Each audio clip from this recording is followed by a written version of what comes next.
I always thought that urban legends were fairy tales. But 2 years ago, I attended Leafmore High, an old and respected educational institution that was run by the Friedman brothers, Leonard and Herbert, twin brothers that had specialized in experimental botany. Life was beautiful then, and I remember so many good times with my friends Ashley, Josh, Kenny, and Shannon, until Herbert Friedman decided to use the students as guinea pigs for an experiment that would save the life of his diseased brother Leonard. All of us were infected with mutated spores that Friedman released into the air. To survive, we had to kill our teachers.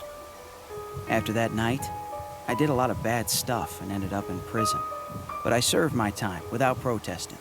I'm out now, and I just want to forget about Leafmore and everything that happened there.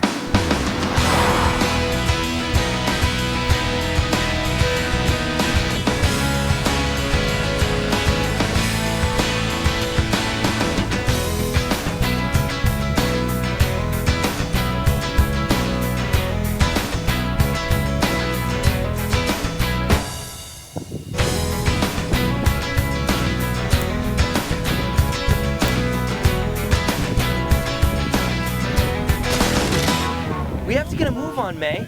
I missed the drinks at Sven's. Okay, I'm coming with you.